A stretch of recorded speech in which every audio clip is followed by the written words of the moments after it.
Okay. Oh, we're live. All right. Man, technology. It's funny we're talking about anxiety today because I'm having anxiety right now. From the technology. I just made a fresh coffee while we were in between. For those of you listening, we just tried to start the episode and ran into some internet or technology issues, and it shut everything down. And then I went to make a new coffee, and my kids were fighting. So I'm like, oh, okay, anxiety. I'm manifesting it today. I'm talking about it. Oh. So yeah, what do we do when that happens, right? I think that's what Yeah. a lot of us want to know, and like, I think that's what's good about us shining our light as far as we can to touch people, to share what's working for us, right? Because I'm sure a lot of people going through the same exact thing, probably on a whole nother level, right? Kids going, in-laws in town. What do we do when this comes up? And I think that's big. Yeah. The community, that's what I think about too, is having a community is such a valuable piece to all this. Mm-hmm. Because without it, like, you can't share and hear other people's experience and stories and grow together. But yeah, so I'm excited. I'm excited to hear about how you're dealing with all that, all them kids and animals running around. Real time. These tools don't come from thin air. They come from my life. I am a living experiment of all of my healing strategies, for sure. I like how you said about the community piece, because I feel like for me, connection is a really great way for me to kind of move the anxiety or get it out of the way. At least I've noticed in my own, you can't always create that, especially like it's hard for us moms right now who've got kids home from school all day, every day, or kids who aren't school age yet. And they are our connection. And quite frankly, that's not the type of connection that we need in order to pull us out of some of the anxiety that can come up. Because that connection is more of a nurturing or a giving type of connection when we're talking about energy flow, right? It's coming through us to them in order to lift them up and support them. And the type of connection that I'm talking about that has helped me in the past is both generative and receptive. It's a way to really authentically connect with another being in a way that we are both giving to the interaction and receiving from the interaction in a nice flow cyclical state. Why I'm just so excited about life and hopeful is because, like, what I'm witnessing in my life, like doing the microdosing, doing the program, the mentorship that we're doing, really living it, what we're teaching. And I'm finding that the medicine is allowing me to go to a place, it's softening my hard edges. And then out of that, the byproduct is I'm having these opportunities like connection to pull me out of anxiety. So the two things work hand in hand. You got to have the medicine, and then you also have to have these tools that we teach and that you teach. And like you said, community is a big one. I share this as an example because earlier today, I've been having some anxiety around some things, around just the future. And really, Amanda and I are working on putting together a world-class microdosing program. And so there's a lot of things that go into that. And so I'm having anxiety the last few days around a lot of things. But I had a call with one of the moms in our mentorship today. And that conversation, I gave this woman hope. And I felt like I really changed the trajectory of where she was going in her day, and really, I would say her next couple of weeks at least. And so when I got off that call, I started dancing and singing, and my daughter made a comment about something, all in fun, but it made me get present and aware of like, wow, I definitely feel a shift in my energy, and it was a whole lot more joy. So connection, community. Mm-hmm. Mm-hmm. Yeah. Yes, those types of enriching interactions can definitely make a difference. Um, I know I've struggled with anxiety, well, my whole life, really. And I was on medication for it for years and years, on and off, but for years and years.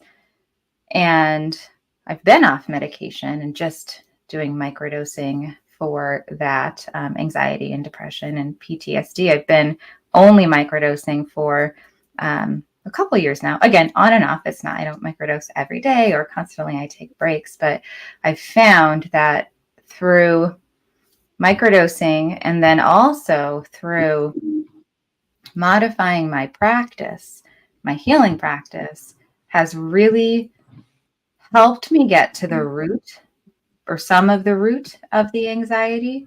Obviously, some of it is definitely like a real neurological thing that is happening in my brain. And some of it is born out of trauma and life experiences and just like a lot of subconscious patterns that run kind of by themselves. And so when I started really doing some of the work and considering my own energetic cycles, then that allowed me to start to break some of those patterns. Start to look at what is creating this anxiety inside of me. What are the pieces of it? Not even, I mean, creating it, yes, and looking at what are the pieces of this anxiety. How is it expressing or manifesting across my consciousness, and how can I move it? Like, how can I turn it off? How can I get it out of my system? That's always kind of the goal, like get it out of my system. Like even now, right now, talking with you, with the technology and I've got other stuff going on in my life too. I can feel the anxiety in my somatic consciousness. I can feel it in my connective tissue. I can feel it in my fingers. It's in me, right? So I'm really going off on a tangent here, but I will stop talking in just a second. I have been noticing lately that my anxiety is creeping up again. It's creeping, it's creeping, it's creeping, and I've been feeling called to really reevaluate my own healing practice. And part of that is because my go-tos, and I know this, my go-to strategies are I can't do them right now. I can't go outside and do a 20-mile bike ride because it's 120 degrees out there.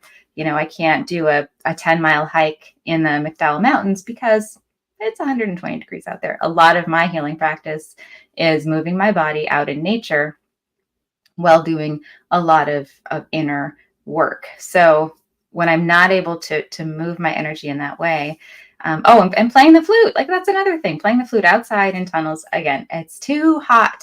So I'm having like my own seasonal cycle of anxiety and depression over here, which is opposite from the rest of the country, I think.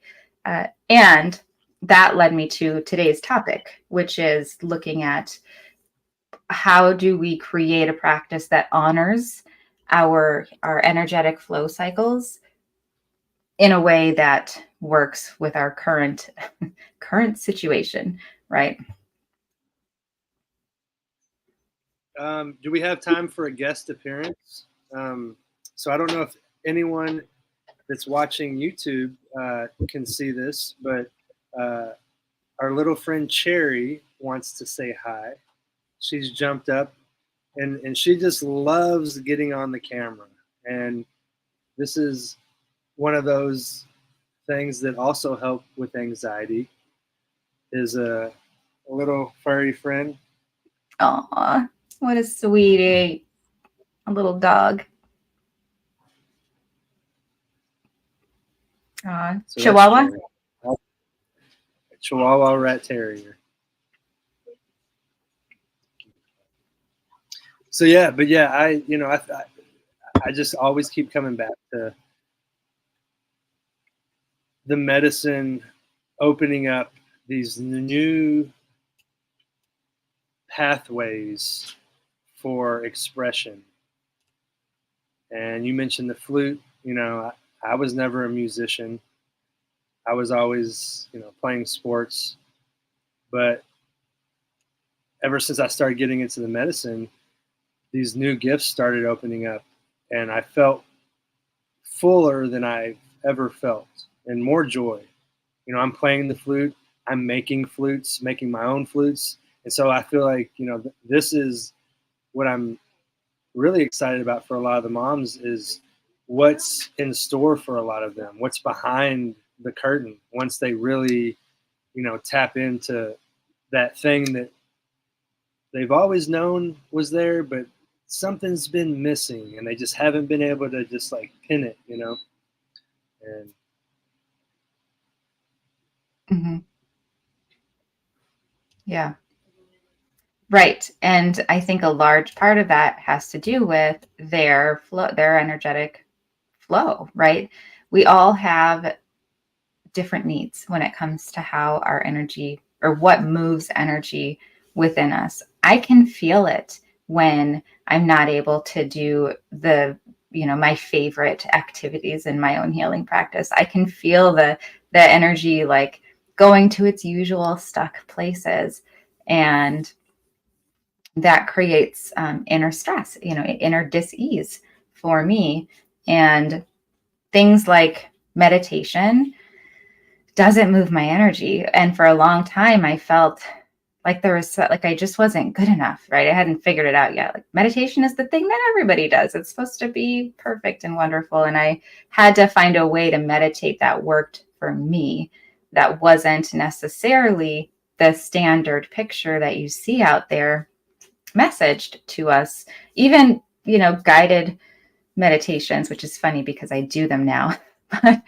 But listening to them, I would struggle, right? Unless they were highly visual. If they were highly visual, I could keep my cognitive focus on it and go along with it and have the experience, which is why when I create my guided meditations now, I try and make them extremely experiential and as visual as I can. But anyway, that's an aside. So when you're looking at things like energetic flow and your cycles, there's a whole bunch to think about. There's a whole bunch, and I don't need to get into the weeds of it today, but what I want people to think about is that if, meditation is one part, and I'm looking at this chart right now. I can put it on. yeah, are you going to pull that up? I think that chart's really cool. There's a lot of information on it, but it's really cool. I think a lot of people are going to want to like pause the YouTube and really look at this chart. Yeah. So here, yeah. So again, if you're just listening to this on the podcast, it's totally fine. But what I have here is a chart that shows the 6 different energetic continuums and how energy moves within us. And what I've found is that anxious energy or anxiety is stuck energy. It's just, for me, the way I experience anxiety is it's like this big, ugly cord that's just reverberating within my entire consciousness, and it impacts everything I do. It impacts my house, even. It impacts all of my frequencies of consciousness, from my physical environment to my body to everything, all the way up.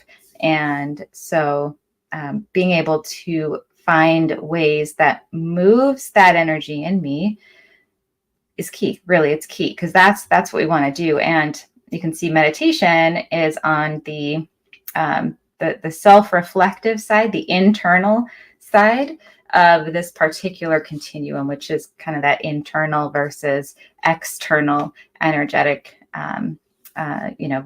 continuum. So if, for example, meditation doesn't work for you, or you're not a journaler, then maybe the way that you move your energy is either, more in between, which is like a one-on-one genuine connection with another human being, whether it's coaching or therapy or just a really good, deep conversation with somebody.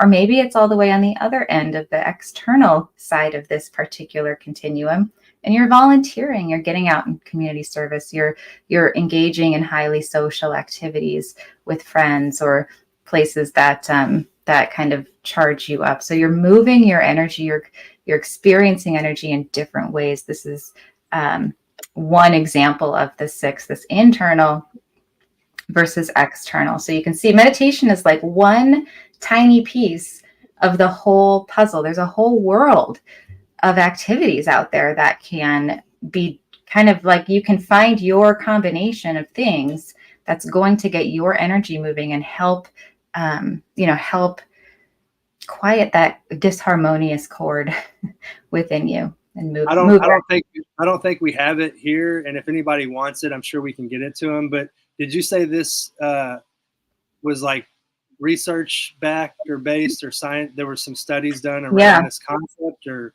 yeah. So this was, yeah. And I'm ashamed I didn't look this up before our episode, but there is a schools of thought around psychedelic integration. This is born out of multiple different schools of thought, being energetic flow, different energy continuums that move our energy. Yeah. So this is not exclusive just to me. This is a research-based construct, these six continuums.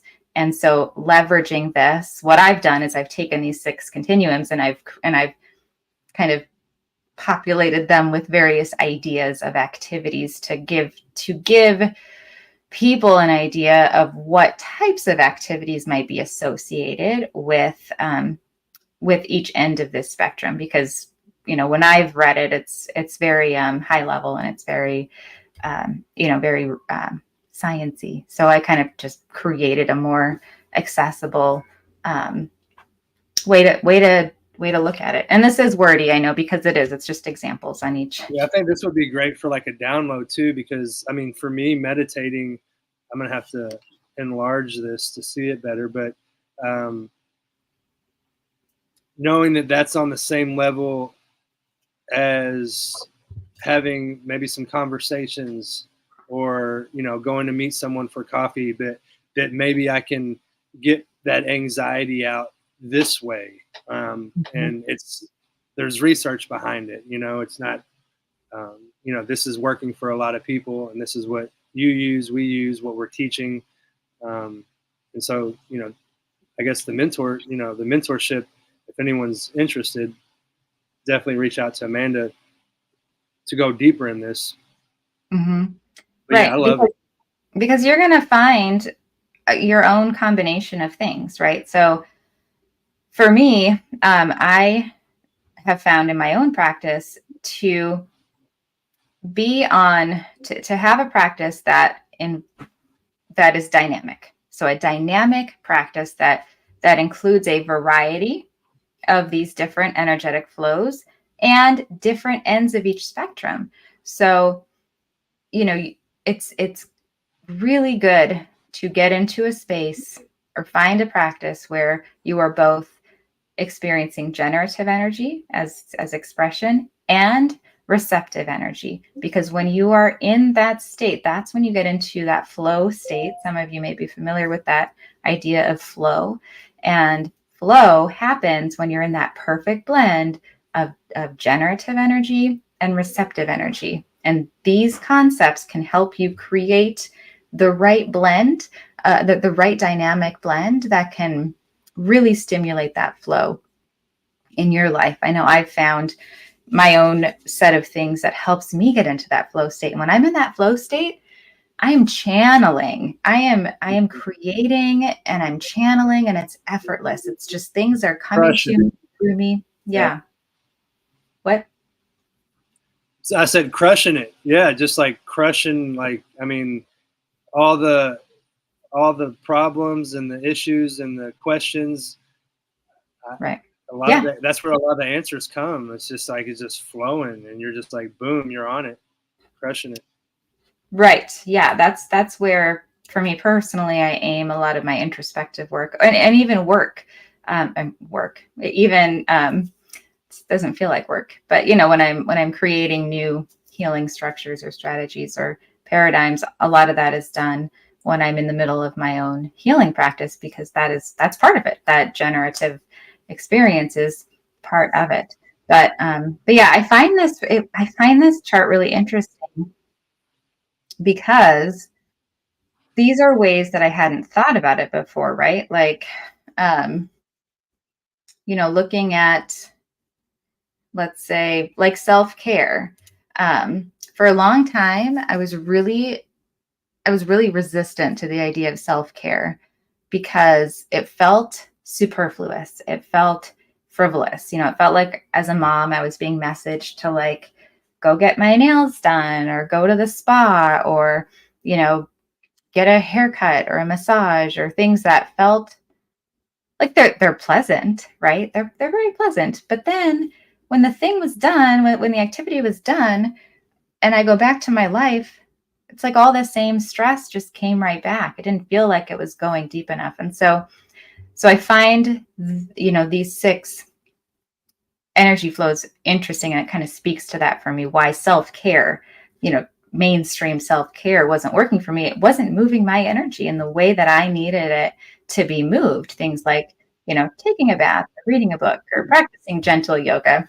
Now I do all those things minus the bath part, because I don't have a bathtub. But I do all those things, but I do them knowing, kind of within this larger picture, right? That what really moves my energy, if I need to move my energy, is stuff over here on this end, right? Now, these are examples. Running a marathon, engaging in rigorous intellectual debate, or confronting deeply held fears. Some of the ways I manifest on the self-challenging side are my long bike rides, my hikes, doing really deep shadow work while on the trail. That self-challenging, being on this spectrum of self-care, right? Being on that self-challenging side is what moves my energy. And knowing that, I can then make decisions around what practices to include in my own integration paradigm that truly serve me and meet me at my deepest area of need, in order to dislodge those blocks and move that energy. I had this funny little vision as you were talking of like a commercial coming on TV or the internet, computer, that said, "Getting your nails done, not doing it for you. Contact Amanda." Little tagline, little plug. Yeah. Yeah. Yeah, and I in previous, iterations of the coaching work I've done, I created this whole, like, what did I call it? The most comprehensive self-care list on the internet. It's like 500 different things that you can do, and I separated it into categories, because I was like, well, maybe it's just the type of self-care that doesn't work for me. So I found every single type of self-care I possibly could and put it on one big list. And I was like, okay, there's got to be some things on here that work for me. And there were, because years later, now that I know about these continuums, the reason was because I had to focus on the type of energy that it moved within me, and not necessarily the activity itself. That's big. Yeah. Yeah. It felt big. And that, allowed me to cultivate a healing practice that is a fit for me, in my energy. And now I'm And I running into can't. the challenge that I can't actually do my favorite things. So I do feel a little stuck and I feel it coming back up. So now I need to come in here and create a blend that I can do indoors in Phoenix. Yeah. I was gonna say I can't stop saying I'm excited because all these things keep coming up where I am super excited with a lot of the things that are happening, especially with what we're doing. But the new mentorship program that we're putting together, I'm excited that we're restructuring it to where moms can bring these types of issues to the call for more of a one-on-one where we go through the exercise of helping them go from dealing with it how they used to this new way, and helping them move that energy and having you walk them through that on the call, and just look at it and like tackle it from a totally different angle. I think that's just huge value, but I don't know anybody else doing it, and what do you have to lose, you know? Um, I think the key is that the key for me was finding the practical application for these things, for these concepts, and not, I was getting really cynical about all of the self-help and healing stuff that was out there and just feeling burned out. We did an episode on this several like a month ago on the healing burnout. And it wasn't until I really started paying attention to my own energy and my own flow cycles that things started shifting for me. And yeah, I think when you're able to fully understand your own energetic flow and how activities impact your consciousness, right? All frequencies of your own consciousness, how activities impact that and stimulate that movement within you in a way that helps you dislodge blocks that maybe are already there or have a tendency to form because you're working through that deeper shadow work to break patterns and subconscious automatic processes that are existing and running within you.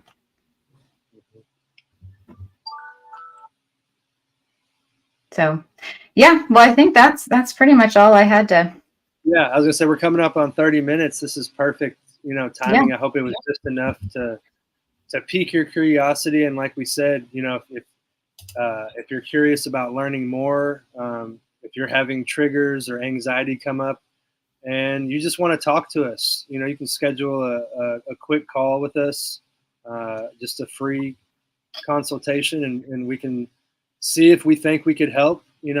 If we can't, we'll point you in the right direction. And what we're doing is not for everybody. So, um, you know, uh, but we'll definitely, I think, help point them in the right direction. So give us a call. All right, Grez. Well, I hope that you have a good rest of the day and we'll chat soon. Bye, everybody.